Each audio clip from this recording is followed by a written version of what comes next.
Hi friends. So మనకి ఈరోజు notification వచ్చేసరికి కృషి విజ్ఞాన్ కేంద్ర అంటే మనకందరికీ ఐకార్ తెలుసు కదా. సో ఐకార్ అంటే Indian council of agriculture research అనమాట. ఐకార్ అంటారు కదా. సో వాళ్ళు స్పాన్సర్ చేసిన జాబ్ అనమాట. సో ఇది చాలా మంచి అవకాశం. ఫీజు అనేది అప్లికేషన్ ఫీజు అనేది జీరో. అప్లికేషన్ ఫీజు అనేది ఏం లేదు. అప్లికేషన్ ప్రాసెస్ కూడా సింపుల్ అండ్ మీరు ఖచ్చితంగా అందరూ అప్లై చేయండి. అండ్ క్వాలిఫికేషన్ కూడా మినిమం 10th ఉంటే సరిపోతుంది. 10th నుంచి ఎంత అయినా సరిపోతుంది, కానీ మినిమం 10th ఉంటే సరిపోతుంది.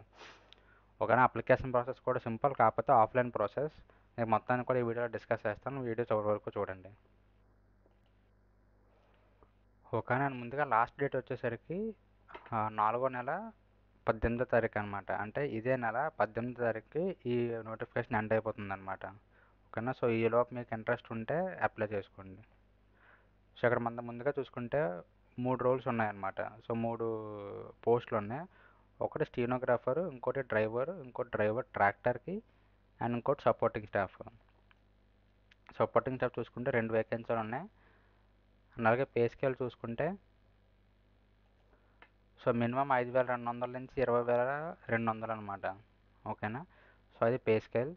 ఇక్కడ మనం చూసుకుంటే క్వాలిఫికేషన్ వచ్చేసరికి సపోర్టింగ్ స్టాఫ్కి ఎసెన్షియల్ మ్యాట్రికులేషన్ పాస్ అంటే మినిమం 10th పాస్, లేదంటే ఈక్వలెంట్ కానీ 12th కానీ ఐటీఐ కానీ ఇంకా కాడి నుంచి ఏవైనా ఏదో క్వాలిఫికేషన్ మినిమం 10th ఉండి దాని తర్వాత మ్యాక్సిమం ఏ క్వాలిఫికేషన్ ఉన్నా ఈ రోల్కి ఎలిజిబుల్ అనమాట. ఓకేనా. అండ్ ఈ డేట్ అంటే మనకి 18th రిలీజ్ అయిందనమాట ఈ నోటిఫికేషన్. సో 18th నుంచి 30 డేస్ అంటే ఏప్రిల్ నెల 18వ తారీఖు వరకు ఉంటుంది అన్నమాట అప్లికేషన్. సో ఈలోపు మీరు ఇంట్రెస్ట్ ఉంటే అప్లై చేసుకోండి. అలాగే ఏజ్ విషయం వచ్చేసరికి మినిమం 18 ఇయర్స్ అండ్ మ్యాక్సిమం వచ్చేసరికి సపోర్టింగ్ స్టాఫ్ 25 ఇయర్స్ అనమాట. సో 25 ఇయర్స్ దాటిస్తే మీరు ఎలిజిబుల్ కదా. 25 ఇయర్స్ లోపు ఉంటే మీరు ఎలిజిబుల్. అండ్ అలాగే మినిమం మీరు 18 సంవత్సరాలు దాటి నిండి ఉండాలన్నమాట. ఓకేనా. So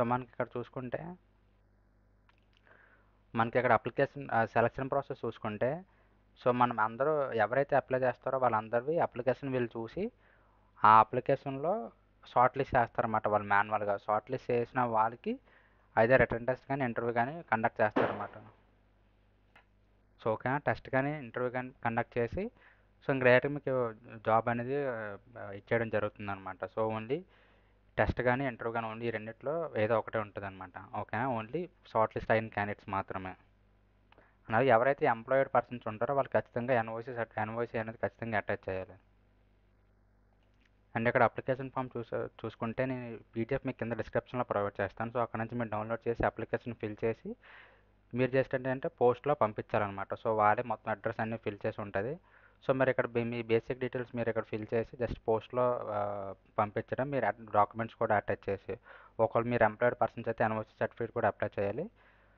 so and me basic me education qualification experience ఏమైనా ఉంటే మీ సిటీ స్టేట్ మొత్తం అన్ని ఇయర్స్ ఆఫ్ అదే మీ age, address, date of birth, father name, nationality, religion మొత్తం అన్నీ కూడా మీరు ఫిల్ చేసి జస్ట్ మీ పాస్పోర్ట్ సైజ్ ఫోటో అటాచ్ చేసి ఇక్కడ వీళ్ళు ఇచ్చారు కదా టూ అడ్రస్కి, ఆ అడ్రస్కి మనం మెయిల్లో పోస్ట్లో పంపించేస్తే మనం ఒక షార్ట్ లిస్ట్ అయితే వాళ్ళే మనకి రీచ్ అవుట్ అయ్యి అయితే రిటర్న్ టెస్ట్ కానీ ఇంటర్వ్యూ కానీ కండక్ట్ చేస్తారు. సో దాని తర్వాత మనం డైరెక్ట్ జాబ్ ఇచ్చేస్తారనమాట.